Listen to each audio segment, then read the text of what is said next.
بعد الانتخابات وتعيين رئيس فخامة الرئيس أشرف غني بدأت مرة أخرى الجهود حتى تبدأ المصالحة والتفاوض.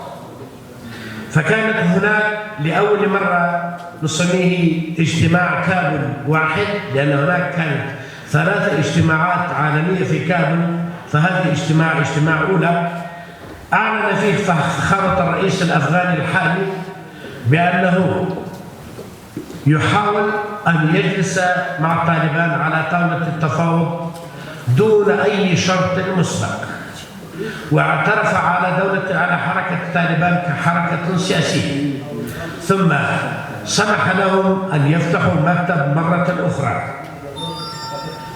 ووضع خلال جدول التفاوض كأول نقطة هي نقطة خروج القوات الأجنبية من أفغانستان وحتى تعديل الدستور الأفغاني. أسست هذه اللجنة مرة أخرى لجنة المصالحة، وعين على رأسها الشيخ المرحوم بير السيد أحمد جيلاني، والذي سعى واستطاع المصالحة الأفغانية مع السيد قلب الدين حكمتيار زعيم الحزب الإسلامي الأفغاني. ثم أعلنت الحركة أنهم يتفاوضون مع أمريكا دون جهة الأفغان أو دون حكومة الأفغانية، بحجة أنهم يحاربون مع أمريكا وحلفائها، وليست هناك عداوة بينهم وبين الشعب الأفغاني. وحينئذ وافقت الحكومة الأفغانية وأعلنت مؤيدتها أو تأييدها لها بأن طالبان إذا كانت تريد أن تتفاوض مع أمريكا فلا شأن لنا ولا اعتراض لنا معه.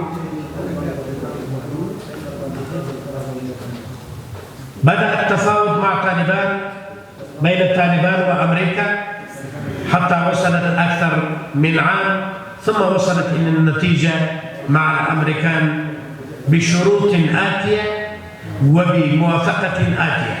الشروط: لن نقتلكم بعد هذا، فأنتم في السلام آمن من حركة طالبان.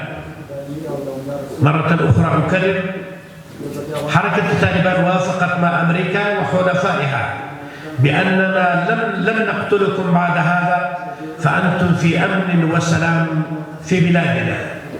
فإن كنتم أيضا تنازعوننا فيه فهيا نجلس إلى علماء العالم الإسلامي ومع كل احترامنا لهم، فهذا هو توسيع الصدر.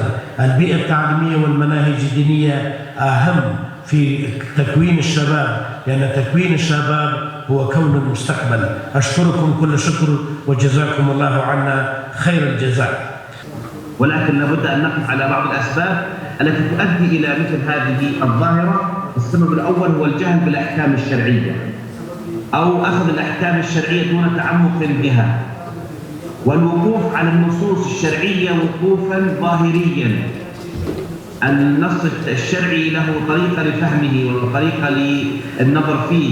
الفهم الحرفي، الوقف على حرفية النص، هذا قد يؤدي كذلك إلى موضوع التطرف وأن يغتر الإنسان برأيه دون أن يعتبر الآراء الأخرى، سواء كانت إسلامية أو حتى لو كانت مستضعفة. فهذا هو مبدأ الإسلام، أن ننصر المستضعفين والمساكين. أما ما يجري اليوم في أفغانستان، الحقيقة أن الشعب المسلم في أفغانستان قدم الكثير، ضحى من أجل الكثير، لكننا يجب أن نعلم أن الإرهاب الذي تكون في أفغانستان كان بسببين. الأول هو هناك صناعة كانت خارجية عن أفغانستان وخارجة عن إرادة الشعب المسلم في أفغانستان، وكما أرانا الشعب الأفغاني في وادي بنشير حينما قاتل الاحتلال البريطاني البغيض، كيف أنه استطاع أن يقف ببطولة قبل 100 عام ضد هذا الاحتلال البغيض، وكيف أنه استطاع أن يقف ضد الاحتلال السوفيتي.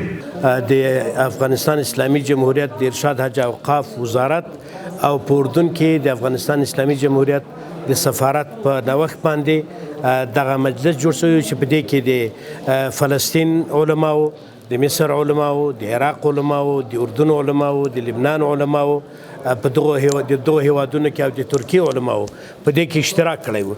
البته در مورد موضوع صلح و امن افغانستان بود. در مجموع ما میتوانیم که فقط 4 نقطه را از تمام علما ما در بحث 4 نقطه بود که بحث میکردن.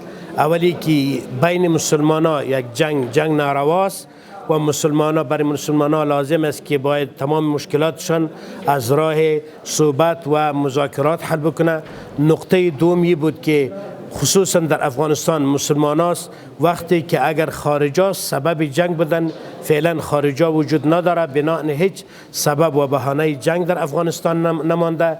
نقطه سوم هم بود که علمای در هر طرف که هستند باید با هم یک دیگر تماس بگیره و از مراجع دینی با اساس قرآن و سنت مشکلات و جنگ و قضیه افغانستان حل کنه. نقطه چهارم هم یہ بود که در مجموع علمای تمام کشورها به شمول ما امی اعمال زشت و امی ظلم و اعتداء و تجاوزی که از طرف صهیونی یهود اسرائیلی در فلسطین در روزا به وجود آمده و را تقبیح کردیم، استنکار کردیم و همه در حق فلسطینی شهدای فلسطین و زخمی شهدا دعا کردیم. در مجموع همه علما سهم گرفتن و برای افغانستان، برای صلح و آرامش افغانستان دعا کردند.